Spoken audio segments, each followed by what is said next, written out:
Hey, Dean and Sherry here with Dog Lover Nation, Dog Academy. Want to highlight what are behavior issues, because I think that most people in this world that don't understand the dog psychology also don't understand what the behavior issues are. Yeah. I know that you're relatively new to the dog psychology, within the last month. What are some behavior issues that have stood out for you that perhaps you didn't even know about before?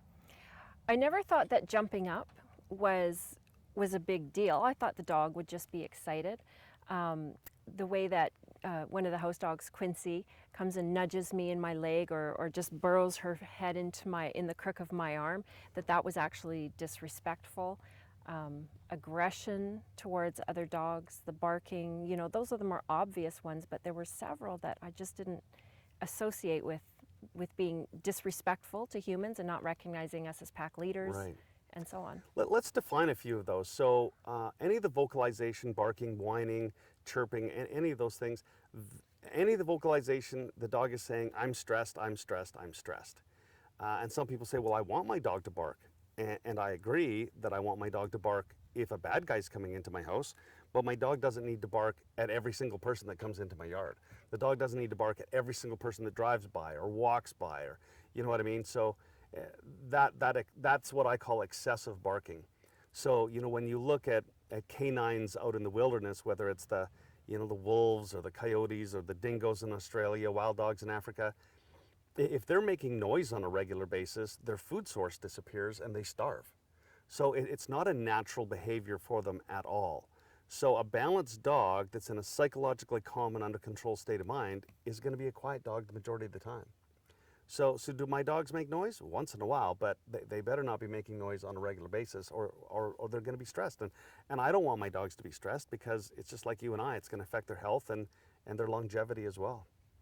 Um, so you mentioned the jumping up. Mm-hmm. I'm in the process of writing a book, and this is one of the chapters, because this is one in our society that we massively misinterpret.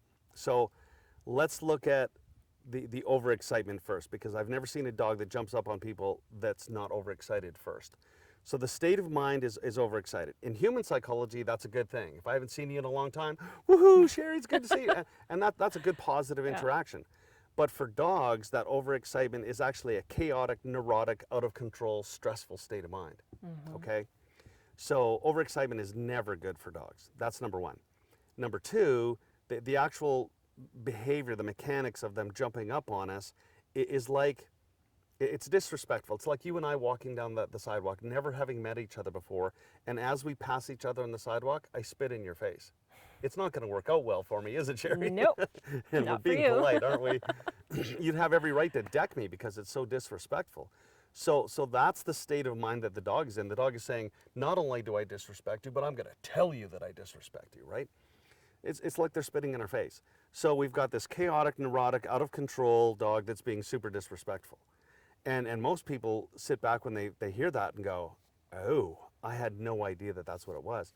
So any of the behaviors, you need to understand that it's generating a massive amount of stress and anxiety for those dogs.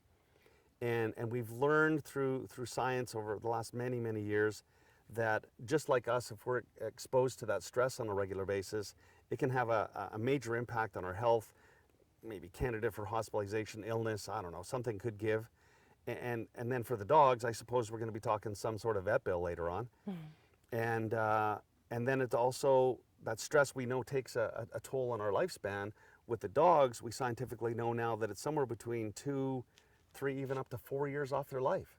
Well, that is just a massive chunk of time in dog years, and I'm not good with that. And I know that all of our passionate clients that love their dogs so much, they're not good with that either. Yeah. So that's my why. That's why I do what I do, and I've dedicated my life to this. And my son's 23. He's worked with me for quite a while, and he jokes that I may never retire, and he may be right.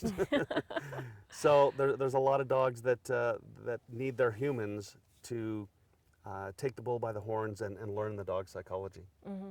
I think one thing that's really important to say, because even I used to think, well, the one behavior is not so bad because it's really cute. You know, if they're nudging up against you and they just want affection, but they're a little bit assertive about it, it's a little annoying. But I mean, it's just one thing, right?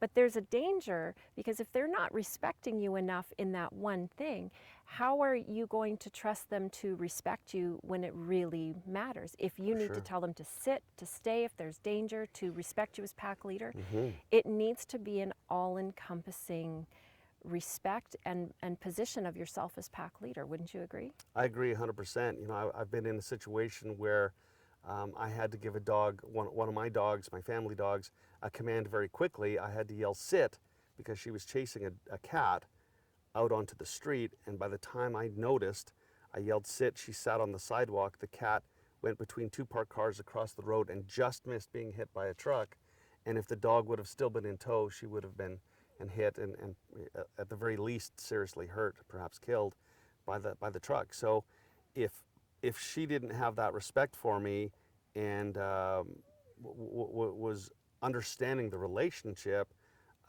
then she would have said, well, I don't have to listen to you because I haven't had to listen to you in the past, right? And then I would have had some explaining to do to my daughter on what happened to her dog that day. Yeah.